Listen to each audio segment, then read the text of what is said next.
gonna take my water. I have mine here. Maybe I should have grabbed it. All right, maybe there's a way of checking sound too. Can you watch the comments and just make sure people can hear us and then gauge any questions that they might have? And if you need to write some questions down, I can give you, let me do that. Let me give you a pen. I'll just use some paper.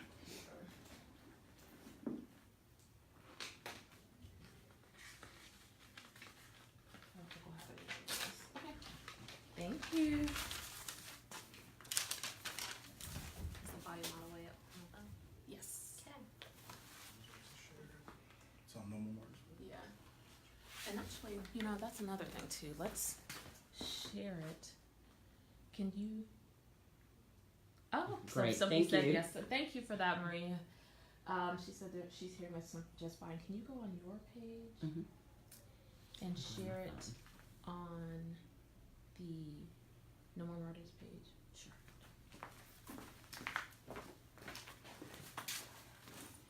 Thank you, ladies, for letting us know that you can hear us just fine. We're going to get started now. We're just making sure the setup is good. Hi, No More Martyrs family. Thank you for joining us for this very important and necessary Facebook Live discussion. My name is Dr. Nadia Richardson. I'm the founder of No More Martyrs Mental Health Awareness Campaign. And you know, like I always say, I appreciate you being a part of the sisterhood, and I appreciate you being a part of this important community of support. I'm here today to discuss the recent docuseries Surviving R. Kelly. We're going to jump right into the conversation, but first I want to introduce you to our participants here for this Facebook Live conversation. We have with us Jacque Austin, who is a licensed professional counselor and supervisor. He's also a national certified counselor and co-founder of Brothers Let's Talk. If you're not familiar with them, please follow them. They are doing very similar work, but specifically focusing on the experiences of Black men with mental health concerns.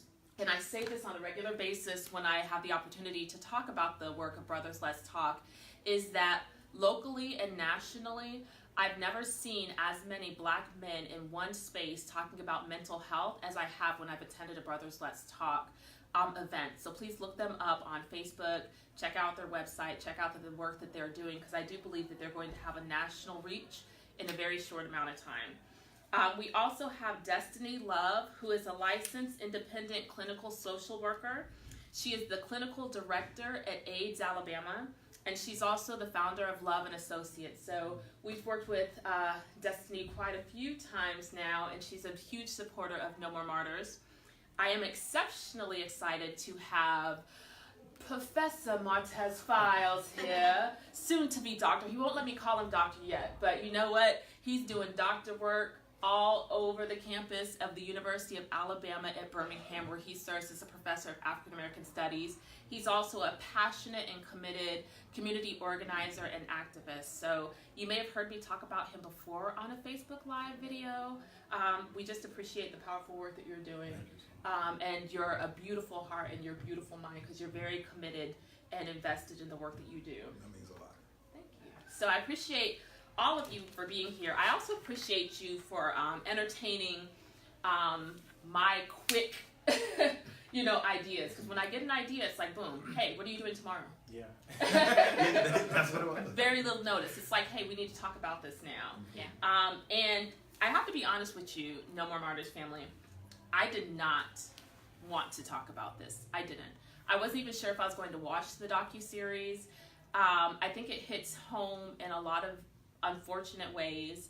But when I started seeing some of the online commentary, when I started to see the memories and the trauma that was being resurfaced, when I started seeing other individuals actually post almost comments of support for R. Kelly and for individuals who have participated in similar acts of molestation and abuse and sexual assault, comments that minimize the impact that this continues to have in our community, I knew that we had to say something. I didn't have a choice.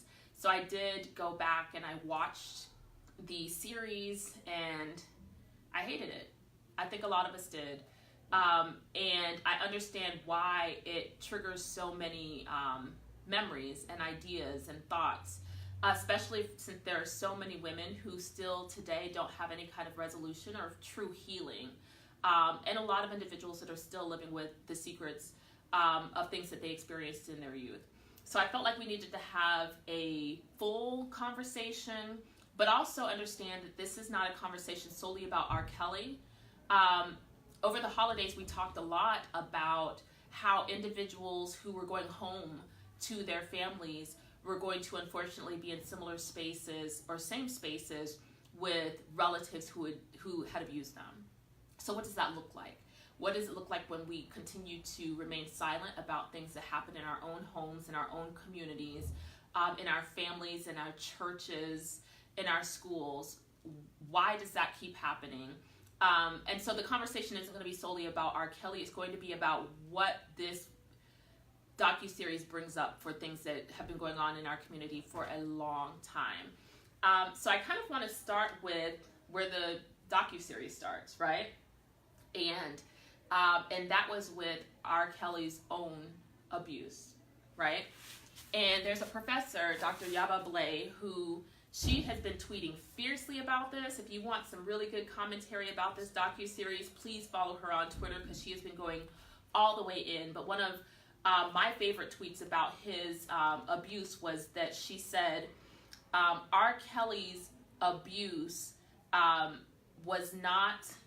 does not provide an excuse, it provides context.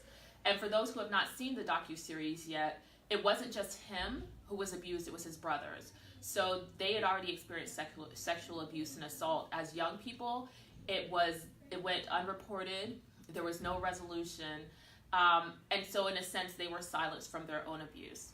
And so that's one of the reasons I wanted to bring in Brothers Let's Talk, to really talk about the challenges that even Black men have in reporting their own abuse, especially when they try to, because one of his brothers tried to, but it wasn't believed. Right. And, Black men, and historically, a lot of times they've carried that mantle of being, strong, and a lot of times ego sometimes may get in the way of them opening up about certain issues, dealing with anxiety or depression. But when you go into molestation and sexual abuse, there's an aspect of shame, sometimes guilt, that prevents them from really wanting or being able to open up. Even in the docuseries, R. Kelly brother says that he wanted to tell someone, and so he had gone to his brothers. He tried them first as a test, but they're like, no, nothing happened to you, nothing happened to you. So he didn't feel encouraged to go on and speak to an adult about it, and so that, I guess, kind of helped further that silence, that allow it to continue on. And I will say, I have not watched the docu-series, and I'm still going back and forth of whether or not I will. But I've always had a heart for the perpetrator. And I know oftentimes it's very, very easy for us to focus solely on the victim as the victim needs support and, other things. But when I think about the perpetrator, I think about how that person became who they are. And, I think we cannot overlook that abuse. Not to excuse his behavior is absolutely wrong. And, he has to have, moral compass and accountability. But when you look at cycles of abuse and cycles of behavior, I think it's important that we have to look there and it should move us into some action to intervene when things happen like that in families. You make an excellent point. You see that a lot in the military. And that voice that you're hearing from behind the camera is our very own No More Martyrs mental health advocate for Birmingham, Alabama, Miss Tiffany Elliott. You've probably seen her before in some of our pictures, and she's helping us from behind the camera. So if you do have questions that you want to share in the comment section as the live feed is going on, Tiffany will be able to get those questions from you and make sure that we get those answered. Thank you. Now, I completely agree with you, right? A lot of times there's that whole concept of hurt people. Yes. So, and that victims can very easily turn into perpetrators. But then before, also, one of the comments you made before we started the live feed was that statistically, I guess maybe you were saying that. Well, I was saying that not all children or a person who's gone through some traumatic or abuse or sexual abuse becomes a predator or perpetrator themselves. True. You know, and so we still have to hold R. Kelly and other individuals who are pedophiles accountable because they have a choice. Right. You know, yet of course they went through something in their life, and it'd be better had they sought help or someone helped them early on to prevent going into the situation like that. But as an adult, he still has a choice, and the individuals around him who allowed this thing to continue on, not just in the case with R. Kelly, which we're talking about, but in some families as well, where, you know, there's that old adage of what happens at home stays at home. You know, we're going to address this here in the house. The secrets. secrets. Right, and then it becomes generational. Yes. Because it remains a secret. Absolutely. It's not necessarily talked about. But having conversations like this, having this dialogue, and if nothing, hopefully, whatever's going on with R. Kelly and all of that will be, you know, just ended, and the families who are hurting will find some resolution, be able to connect with their kids. But this conversation will probably open the door for those families, those other individuals who are not high profiled, and allow them to receive some help, allow them to feel that, well, okay, I do want to go out and talk to someone. I do want to end this cycle that I may be going through, or I know that someone else may be going through. So, in addition to feelings of, you know, anxiety or sadness or trauma that may arise by watching this, especially for individuals who are victims of sexual assault, I was just angry watching it, and a lot of that anger did stem from what you just mentioned, the other individuals who were around who were so silent, you know, that kind of knew that something was going on, knew something wasn't right. Like, I came to the studio and I noticed that there were young women there. I noticed there were bedrooms in the back. I noticed all of these things, but I didn't say anything. And then there were some individuals that, you know, like his brother, that kind of were like, well, almost flippant about it. Like, it's just a preference. You know, I like older women. He likes younger women. You know, what's the big deal? And so that really makes me think about just, you know, male and female interactions in the Black community, and the expectations of men, and you know, toxic masculinity, and you know, why a lot of times when it comes to things like, and the docuseries touches on this too, even in music, where there's this almost glorification of a sexualization of young women, and then it's excused and it's accepted.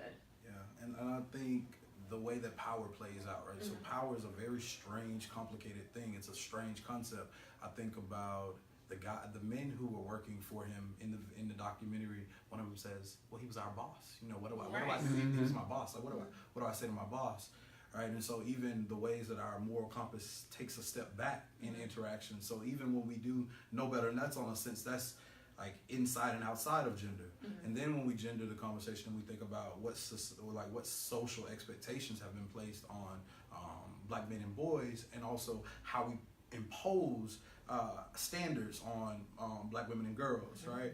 And the complicated relationship and dynamic that comes with that is that we never have a clear conversation about how those things work in tandem, right? So if we teach young boys to, you know, not be emotionally intelligent, not feel what they feel, not express themselves, not honor those feelings and respect those boundaries that they set for themselves.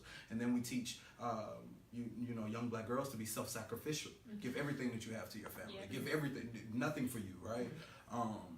It creates an exploitative dynamic, right? It makes space for exploitation to happen. And so I just think it's very complicated inside and outside of gender, but particularly with the ways that we've structured and ordered, like just gendered expectations.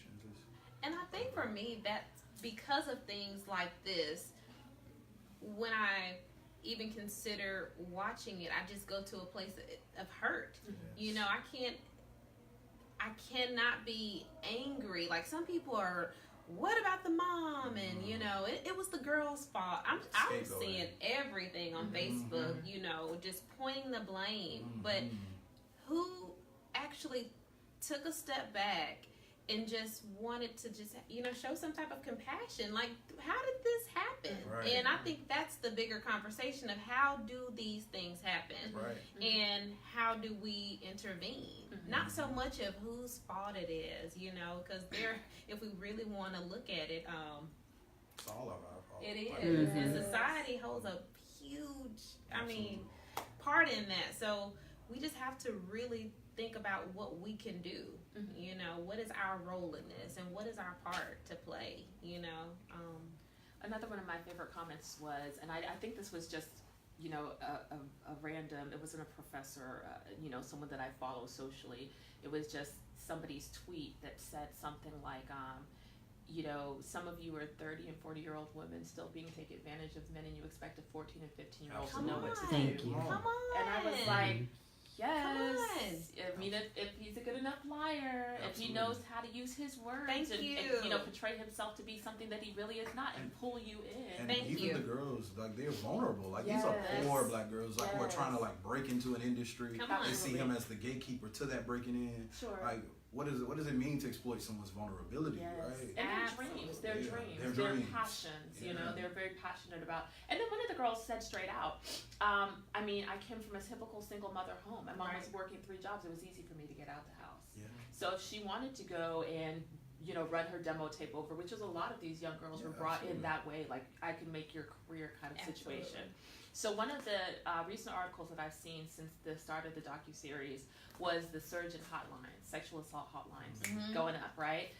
So as licensed professional counselors, what advice do you have for women that are essentially being triggered? You know, they're seeing this and they're remembering themselves at 9, at 12, at 15, being lied to, not knowing what was happening, not knowing who to turn to, keeping it very quiet. I talked to a professional recently, a mental health advocate, who is doing work on sexual assault in young girls. But she says, you know, I wanted to work with young girls, but I'm finding that I'm having to work with a lot of older women who are now married and unable to relate to their husband sexually. It's a painful, difficult kind of interaction, and they're in tears, and some of them are losing their marriages because they don't know how to express these things because they've never shared or reported. Right. So for women who are being essentially triggered by not just the series, but some of the conversations swirling around the series, what's some of the advice you would have for them? I would say seek for professional help. Yes.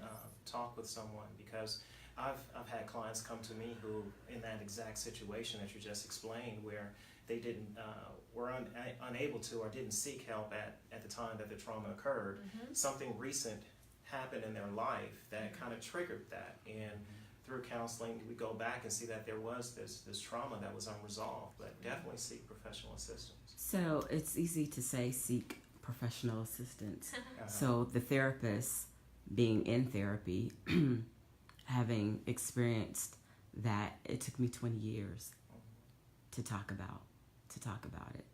And- So it takes time Absolutely. and trust. And I was even going to say to connect with people that you trust. So Yes. the first start may not be a mental health professional, Right. It may Exactly. be your friend, it may be your family member. But I am a firm believer that the things that you do not discuss, the things that you do not bring forth, they will not be healed. So even if you can begin to talk about that with somebody, and if you can't talk yet, let's start journaling.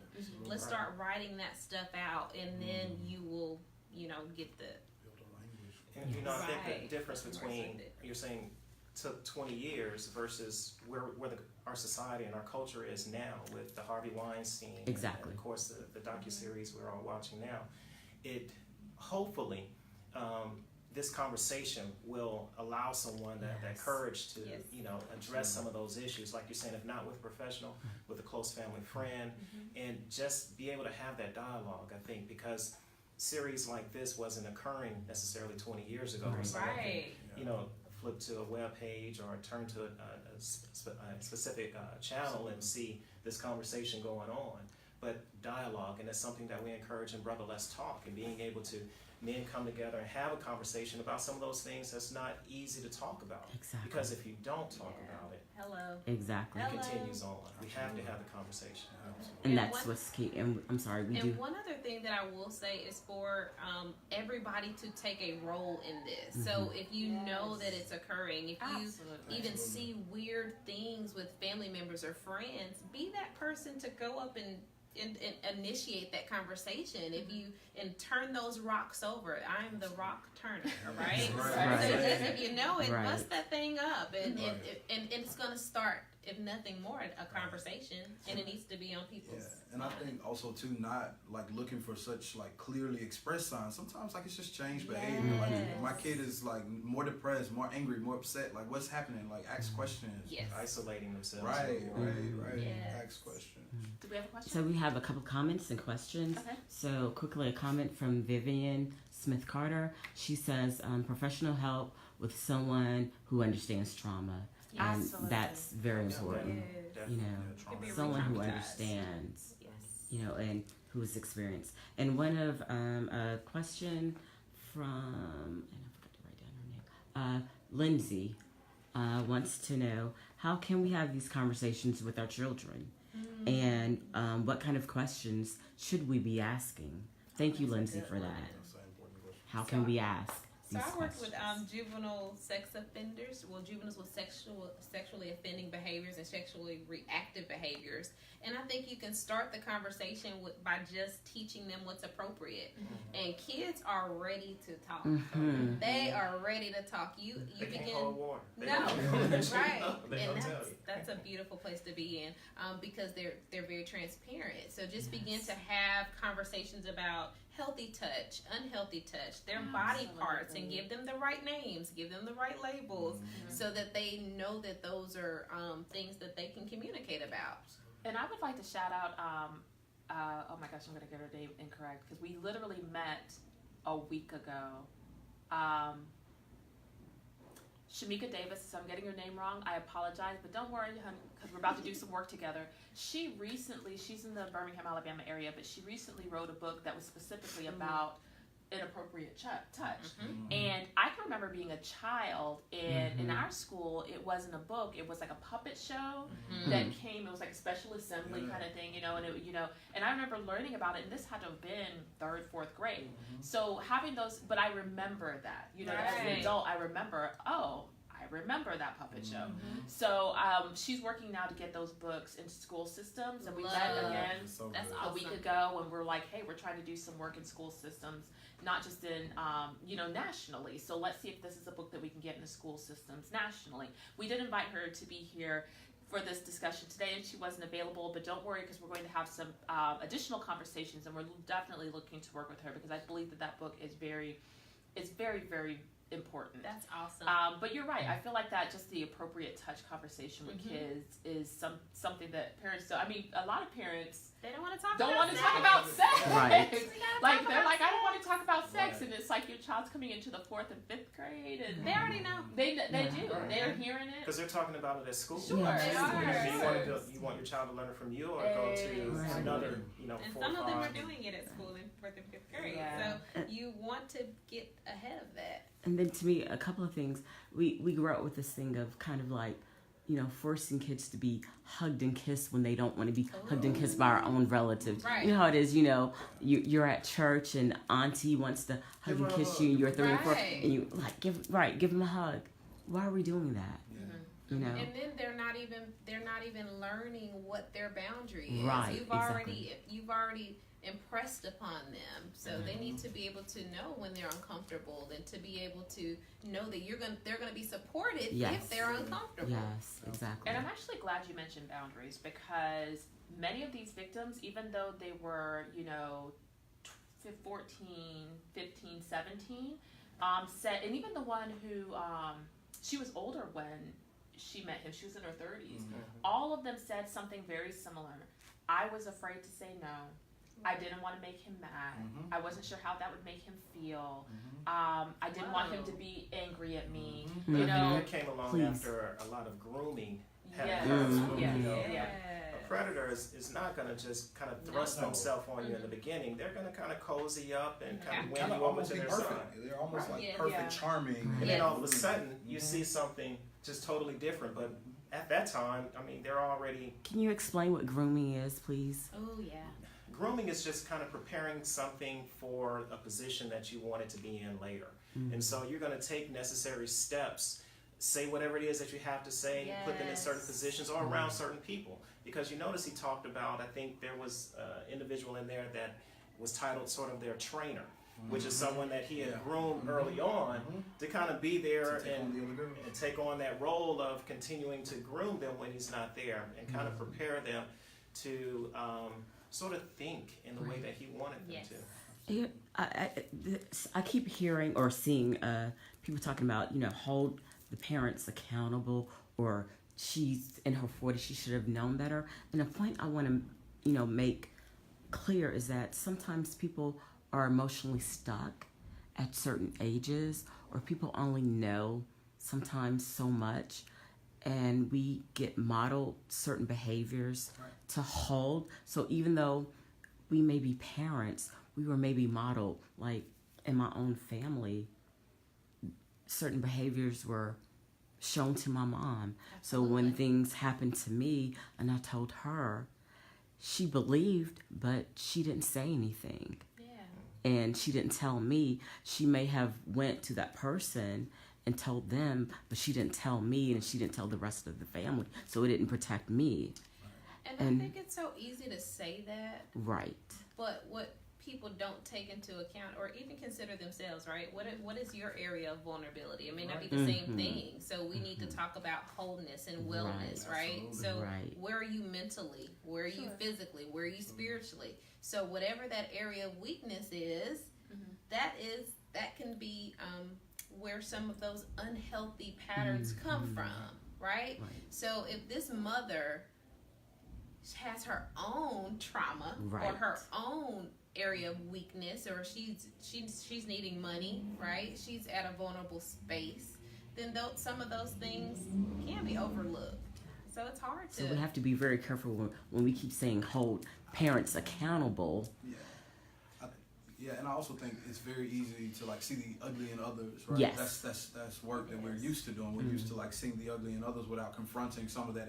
It takes internal work Yes. to do communal trauma care, to do informed, community engaged work. Right. Like and you have to step outside of that scapegoating that we do. And we do that scapegoating simply because we don't know what to do with ourselves. Like Right.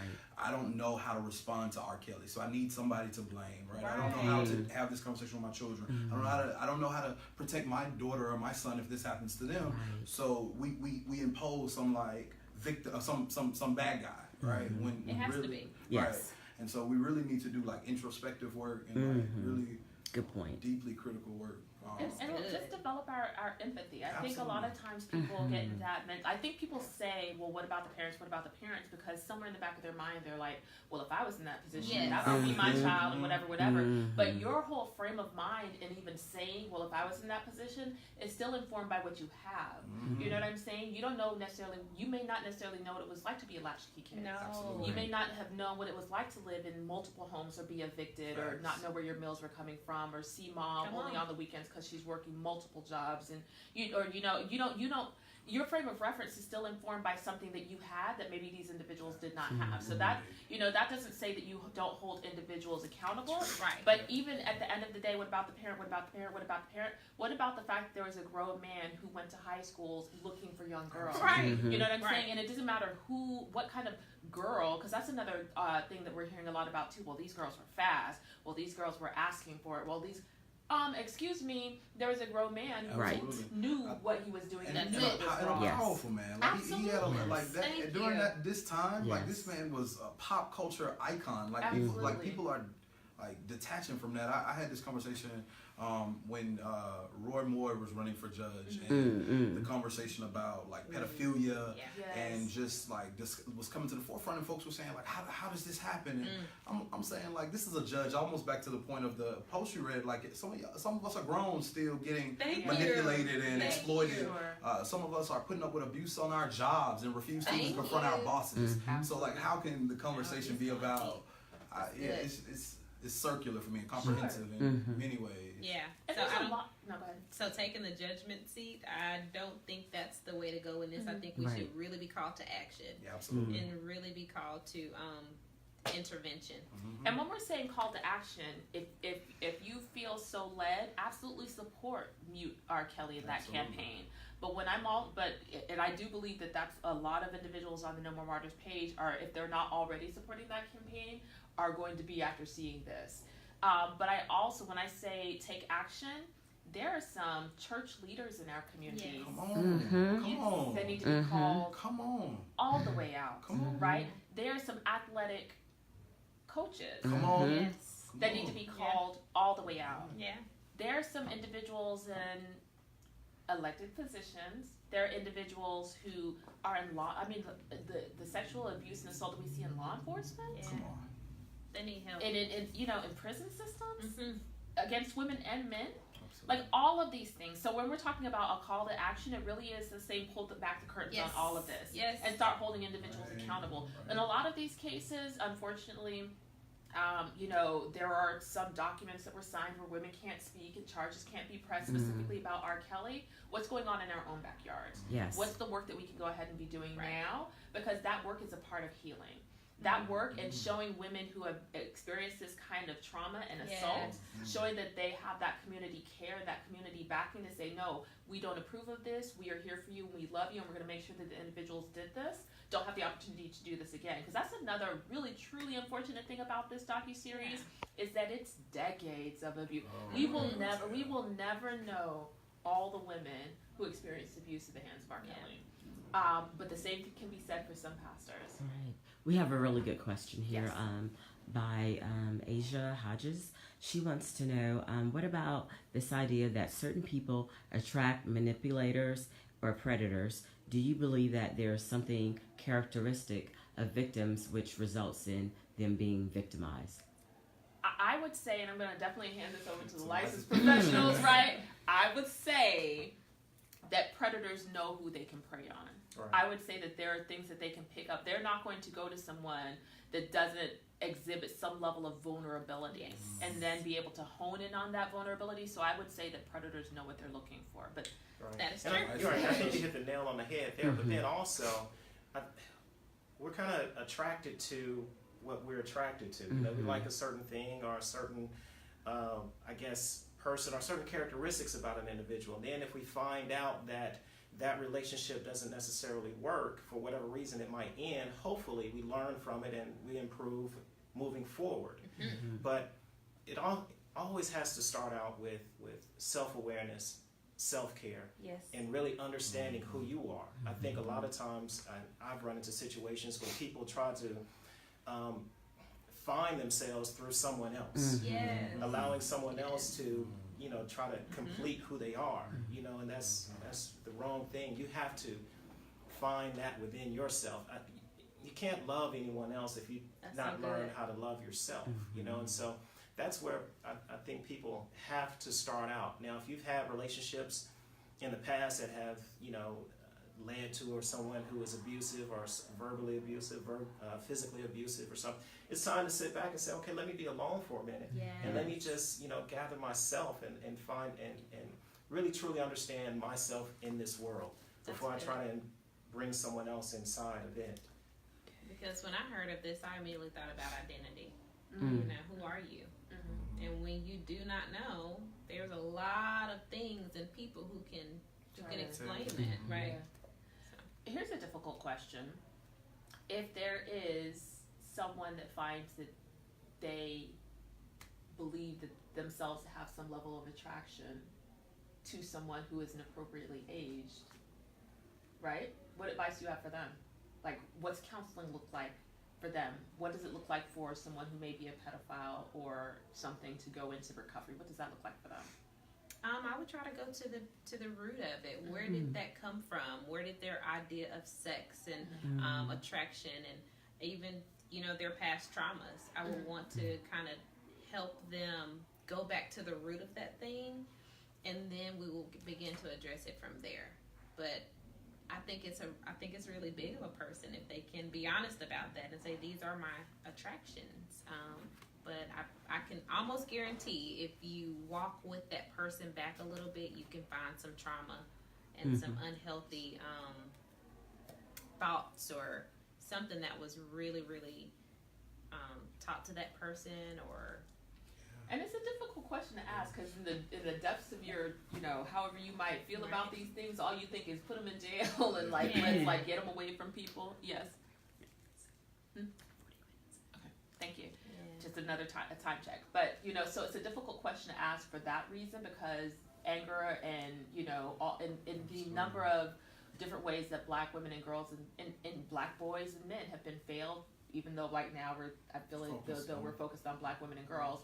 But the number of ways that they're failed, it's a difficult question to ask for that. But, you know, just even based off of kind of the approach that you were taking in looking at the individual and trying to understand, what does recovery look like for them? Yes. Yeah, no, and it makes me think about, too, even our ideas about consent. Consent, for me, it seems to be a conversation that's, like, coming to the fold, and, like, folks are having, like, critical conversations about consent, but I don't think there's an agreed upon standard for what it is, right? And I think some folks talk about, like, how you feel, and, you know, you can tell, engage someone's body, and even direct communication, and some folks saying indirect communications. But I'm wondering, like, how do we even have conversations with our children and you know, young folks about what it means to be in like an understanding of someone else's body and yours. How does that work in tandem? How are we keeping each other like cared for in intimate exchanges? I think one of the things we're going to wrap up really shortly because I think we said 40 minutes in. One of the licensed professionals that was interviewed during the series said that in the black community we tend to compartmentalize and minimalize things that we don't want to engage and address. And then Tom Joyner actually took it a step further and said, we as a black community, we forgive. That's the church in us. Like, we forgive you, you know? Forgiving people. Yeah, like we are forgiving people. We pray for you, and you know, as long and what struck me about that is how many times has R. Kelly broken down and been reborn. You know, he's gone through those kind of evolutions multiple times in the course of his career. If you see, you know, where you see him go from bump and grind to church gospel to, you know, back to bump and grind to getting saved and putting out a gospel CD, and then, you know, he goes back and forth like that. And then there are individuals who were interviewed that said that he struggled, that it was sex addiction and all of these types of things. But despite that, as a community, how can we work through what it means to be the church and still have some bite behind that? You know what I'm saying? Because I feel like a lot of times in the black community, we use the church and faith to to gloss over things that really need direct action and resolution, and individuals that are held accountable. So, but it's difficult because of what the church has meant to the black community through centuries, or not centuries, but through years. Well, I don't want to mix that term church and faith. All right, let's break that down. Faith and will tell us that, you know, even if everything is true and that's in the docuseries and as it's printed out, and all of this is going on with R. Kelly, he can still be redeemed. He can still be saved. Those individuals that are traumatized by this can, you know, find some level of happiness and joy still within their life. You know, when we say that we look for the church to fix things, you know, it's the individual's faith in being able to overcome whatever challenge that we might deal with or whatever it is that we may face.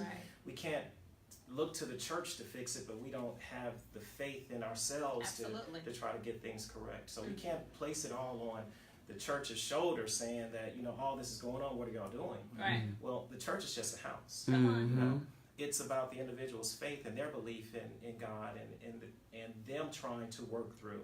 And I sincerely believe the Lord will put people in your path to allow His work to be done. Right. You know, and a lot of times that comes through the church, and it may come through a conversation with a colleague or a friend sitting next to you. But I believe it really boils down to that individual's faith. And we have one last comment by Miss Marshall. She feels that everybody's bashing R. Kelly, and she's not heard mention of how he needs help and what kind of help does he need, and just wants to know some comments on that, please. I mean, be clear that like this is a cycle of abuse that has gone on for decades, right? So like I think the conversation seems heavy because it's in our face and it's in pop culture and we can't ignore it, but be very clear that R. Kelly has evaded accountability for decades. Right. And so critiques that are coming out as a result of this very comprehensive docuseries, R. Kelly still is free. And there are still women that lives in his home today. Oh. And he still... So he has not one time said... There are women and girls who still live in his home today who are still working for him. There's assistants. There are these things. And folks have called it a cult. Like, there are women and girls who still And there live was a there. family in the docuseries that hadn't seen their daughter in 3 years. Right. And they're trying to reach out to whoever so they can make contact with her and know that she's fine. And Right. I'm sorry. But they're not able to. Right.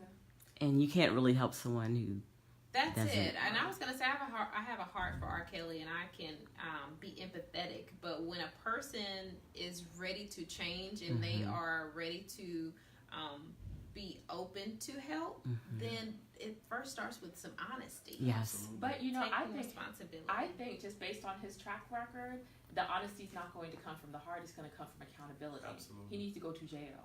As far as you know, and that, you know, no more Martyrs family.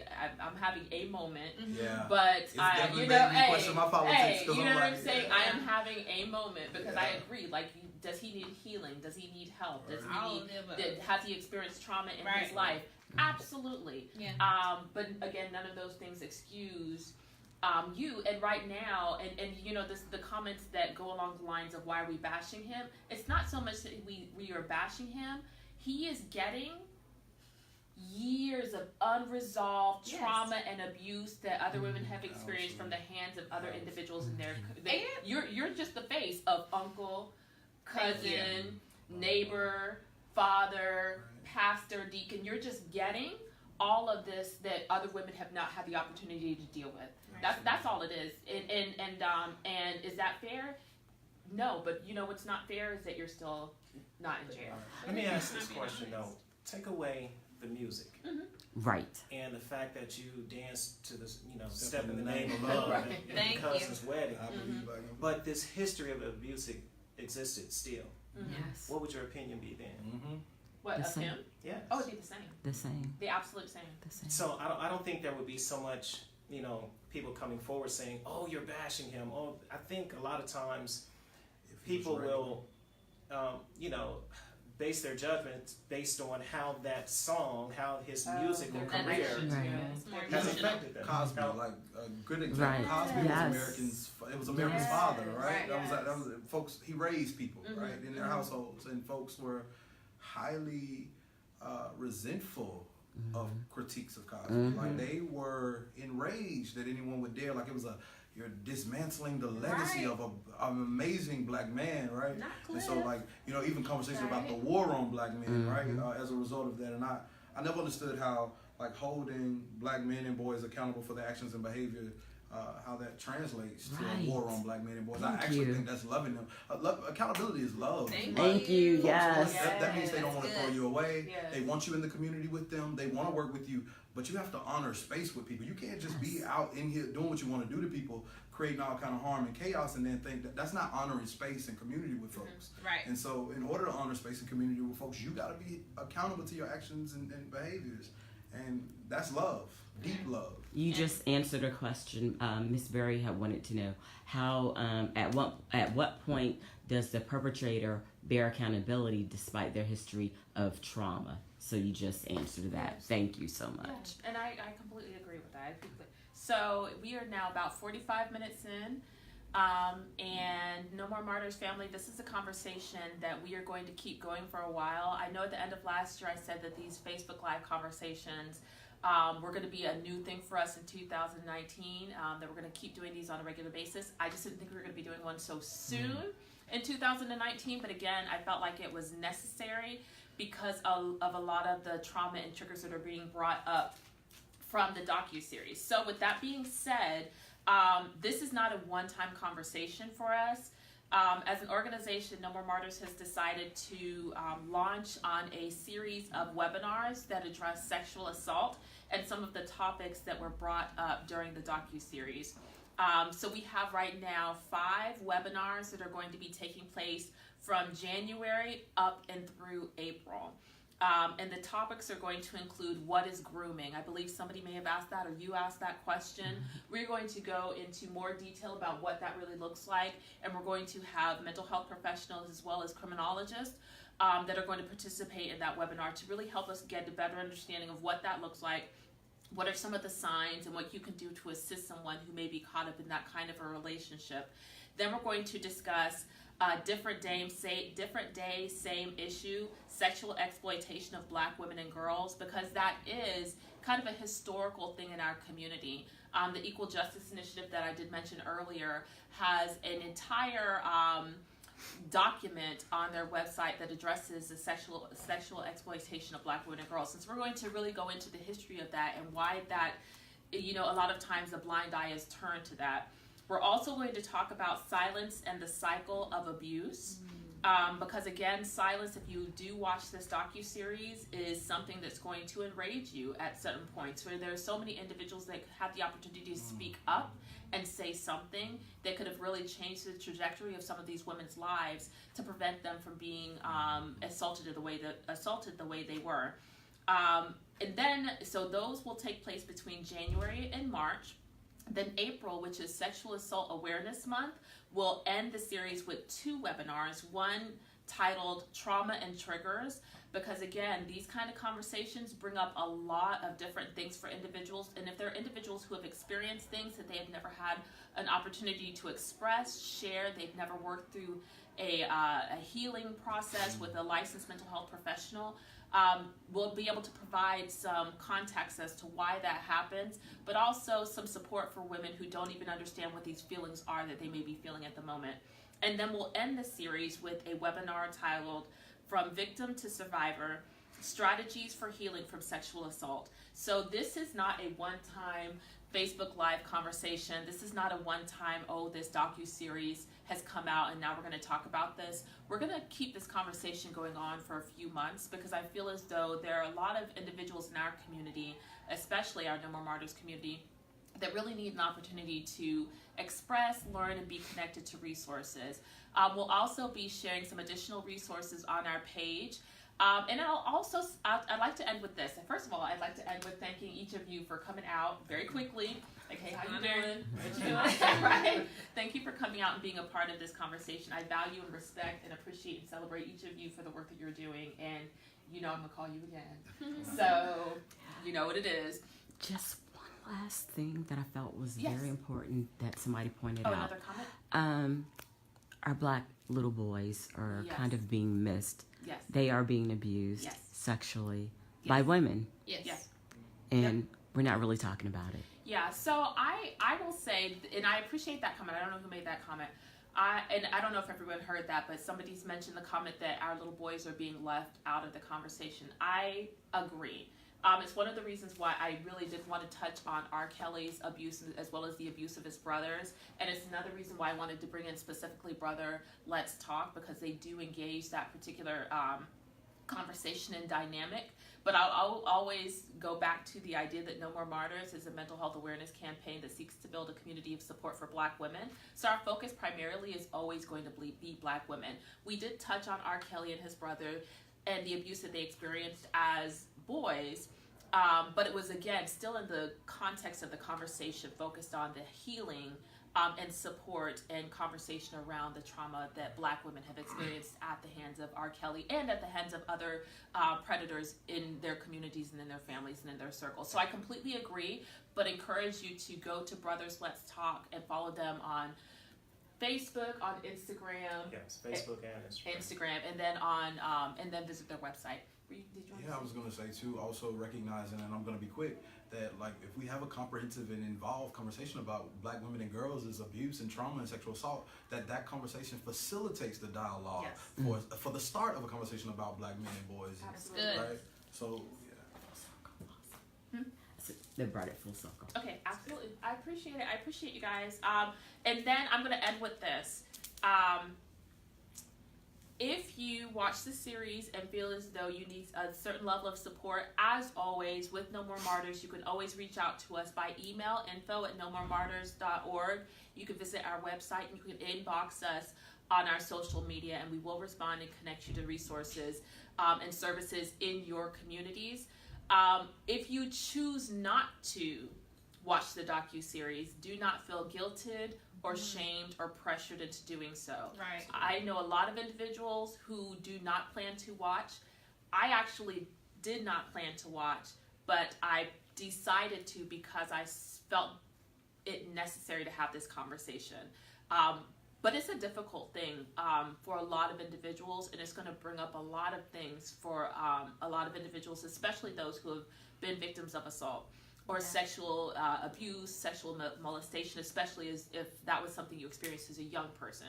So don't feel pressured to watch it, but just know that if you do and it brings up certain things for you that you do not know how to process, that No More Martyrs as a community and as a sisterhood is there for you. So thank you for taking some time out on your Sundays for being with us, on your Sundays for being a part of this conversation. I know our Sundays are typically soundtrack Sundays where we play music and talk about music therapy and what songs are playing on the soundtrack of your life, but I felt like this was an important conversation to have. But we'll end our day on social media with a couple of soundtrack Sunday posts just to make sure that you feel supported and beautiful because you are. So thank you again, No More Martyrs family. Enjoy the rest of your evening. Thank you. Thank you.